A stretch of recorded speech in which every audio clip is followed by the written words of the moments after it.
It's the Christmas season, and this holiday, Arxis has decided to hit us with a minor emergency balance patch to help reduce some of the frustrations with Season 4's balancing direction. There were a few minor system changes, but the ones we're concerned with is changes to Guard Crush.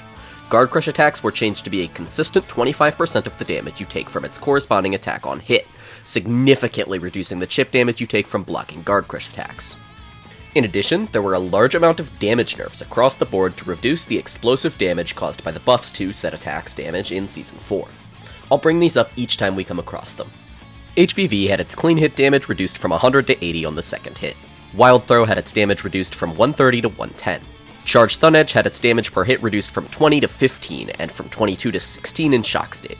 Damage in Dragon Install stays the same. CSE in Dragon Install loses the ability to be inputted before the first one disappears, meaning the Kai Infinite is dead. H Vapor Thrust had its damage reduced from 80 to 70 and from 88 to 77 in Shock State. Sacred Edge had the chip damage of its final hit reduced in Shock State and Dragon Install.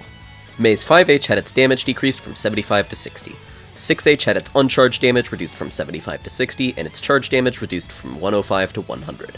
JH goes from 60 to 50. JD goes from 65 to 60. Great Yamada goes from 200 to 180. Axl actually gets a buff to Rainwater, decreasing its horizontal knockback and increasing launch height, letting him combo off of it easier. Axl Bomber's damage is decreased from 90 to 80. Wall Run P damage goes from 39 to 31. Wall Run Close Slash goes from 57 to 45. Wall Run Far Slash goes from 45 to 36. Wall Run 5H goes from 63 to 50. And Wall Run 6H goes from 75 to 72. Zansei Roga gets a better upper hitbox for all but the final hit, letting it hit jumping opponents easier. Potemkin is our first character to get significant changes, with the restoration of his Kara cancel technique among other changes to balance him out.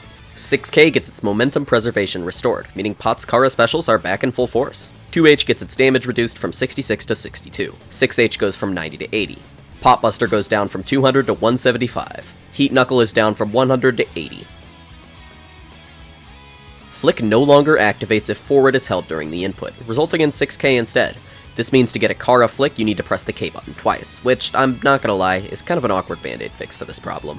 Additionally, it's had a new hurt box added to make it easier to whiff punish, as it was extremely powerful last patch. Finally for Pot, HPV's damage goes from 230 to 220.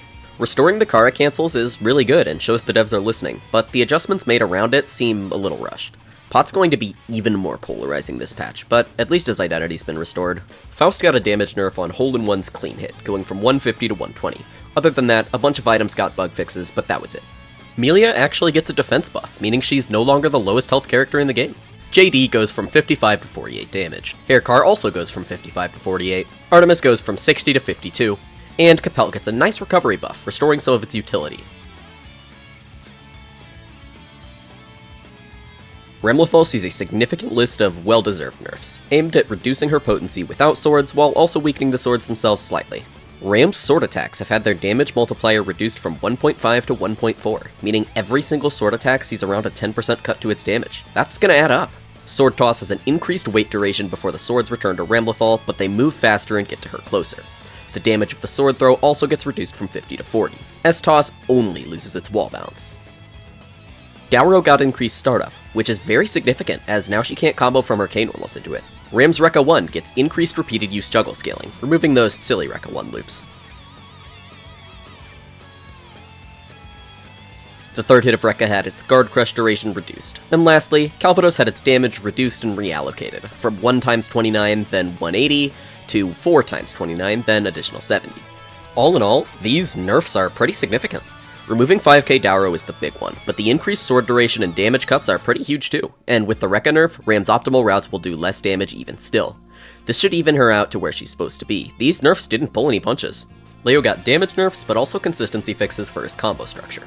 HDP gets reduced knockback on its first and last hits, removing any fringe cases where he couldn't get into back turn.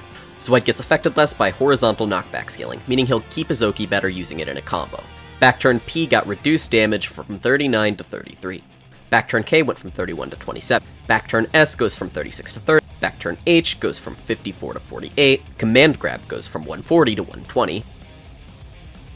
Blitzschlag goes from 82 to 75. And finally, Stall Wurble goes from 180 to 160.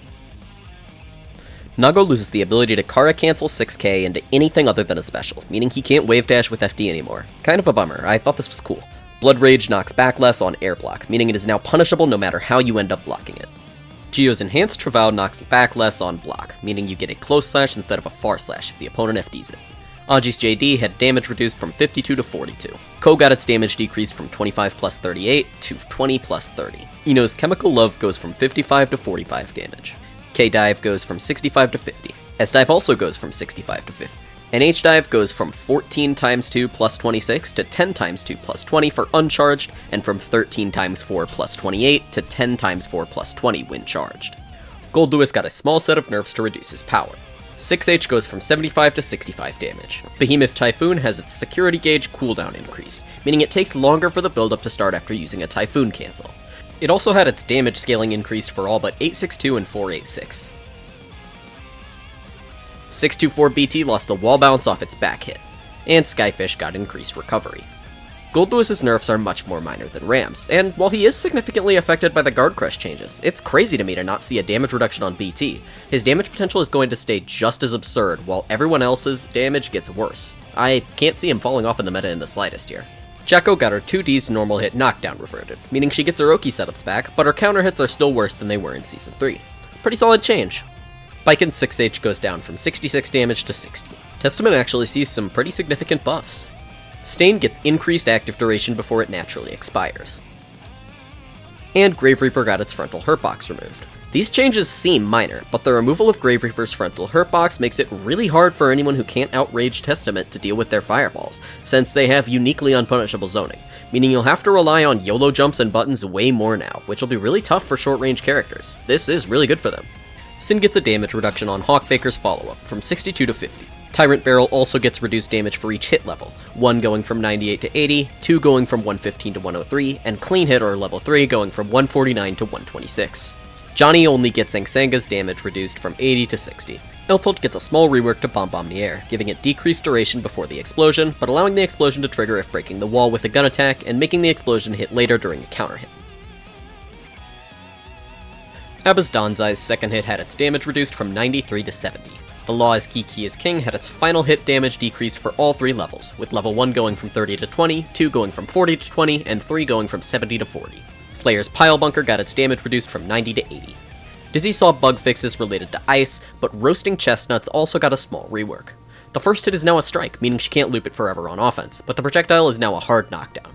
Additionally, it got a new projectile clash by the hands and a bigger hitbox. So that's the Season 4.3 Christmas patch. I think they did a pretty good job here, weakening the most messed up things about Season 4 and buffing those left behind, but there are some minor issues I have. Goldlewis staying as untouched as he did seems crazy to me, and I don't think Pot's minor nerfs are going to account for how strong he'll be with Kara cancels back, especially since they didn't change Garuda back to be FDable. I think we're going to have a very big body-centric meta after this patch, which is wild considering how consistent the game's big bodies have always been. For now though, that's all. This has been Adventure, and I hope to see you in the next one. Peace.